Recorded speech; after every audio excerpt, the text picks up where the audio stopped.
What do you hope to accomplish by being here? I hope to basically even the playing field a little bit, provide a little more equality for Americans, to address social and economic injustice. I'm here because I can help. I'm here because I'm a leader. I'm here because people, I think, will follow somebody that is going in the right direction. I'm not here to command or control or subvert the very inclusive consensus process that we've developed here as a movement, but I am here to provide the skills that are necessary for those who would want to need those skills.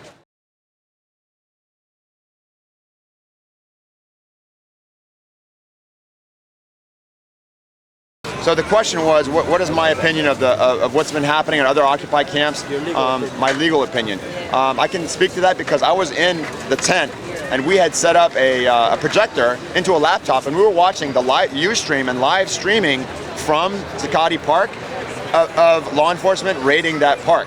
And one media source came and asked me if you could say to Bloomberg one word that would represent your feelings about that issue, what would that word be? And I said disappointment, because they have this huge, much greater movement in New York because of those actions, because they went into a private park and took private property and loaded it into dumpsters and went and trashed people's belongings. It shouldn't happen in this country. Now, I do understand the safety concerns, I understand the health concerns, and that's why we here in DC are trying to live up to health code. And if they would give us some methods to do that, like electricity in the park, which they can turn on, which they don't, we would be able to keep things hot and at a certain temperature and keep meats separated from vegetables and all that stuff.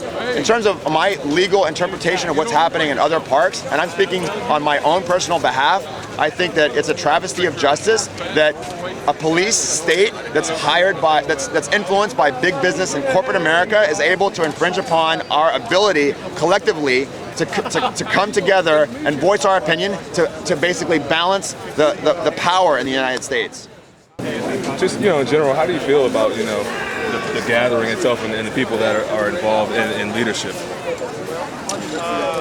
That's an important issue because the news media until now, and we haven't had that much coverage from mainstream news until now. It's been mostly independent news organizations or students. I think I watched CNN today, and all they could report is the mass protest movement happening in New York. And the news media has painted the protest movement as violent. That was brought upon the incident that happened in the convention center, which I'm sure you're aware of the double hit and run from a gentleman that had an outstanding warrant, which they still haven't arrested that guy for. And we basically fought back against that injustice.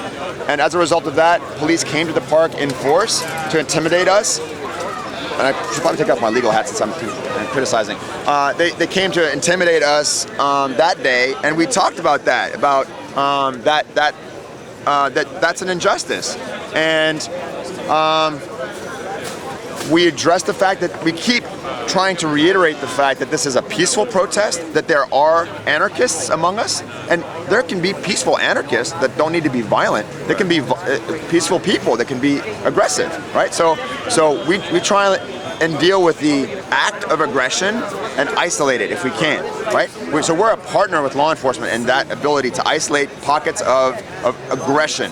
Right. Now, there are some people who are more vocal about their militantism about addressing the social inequality, and we can't control that. I mean, if somebody's going to want to block the bridge, they know that maybe law enforcement's going to arrest them. But that's on them. That's a personal decision that does not reflect upon the general nature of the peaceful movement that this is. Now, it's a very collaboratory process. We have General Assembly every evening at 6 here in Washington, D.C., and we consent upon everything that happens here, most everything. We have a committee process. If you want to be a part of the committee, we don't restrict you. You can be part of any committee you want. You can start new committees.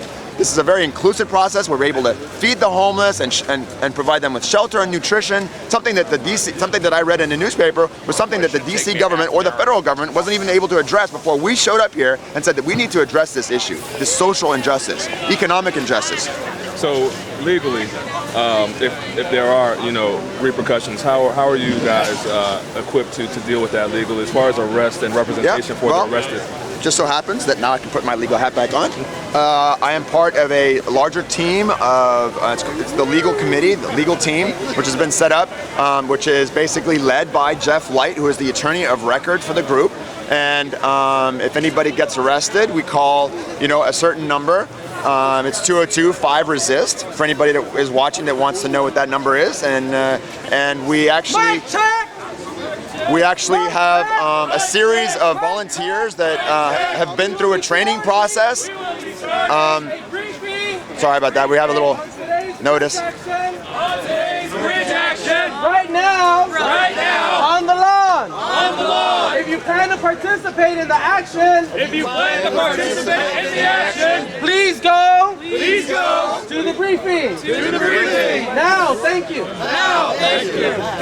There was an example of what's called mic check. Now, mic check is sort of I'm sure you probably reported that, but that's an example of how we are able to broadcast a message to the group in a very coordinated way that everybody can understand, and people who might not be able to hear because of some people's quiet voice can actually hear through the cooperation of Americans, anybody really, even tourists and visitors that want to help spread that message to the next person, right? It's basically like the idea of actually feeding the person down the line that hasn't gotten their food yet, right?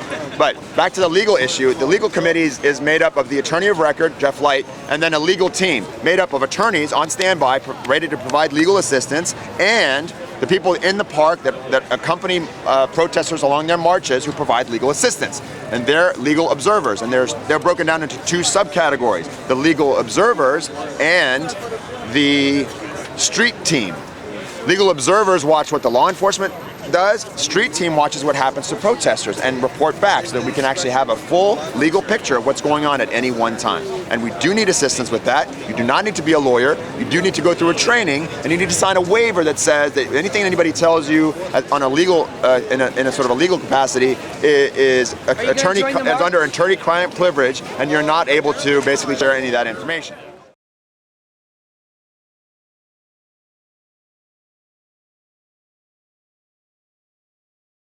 Where do you see Occupy in the next 6 months, year, 2 years? Man, I think this is going to grow. I think unions are going to get involved. I think the public is going to get involved because they hear that this is a peaceful movement and they can see it every day as they walk through the park.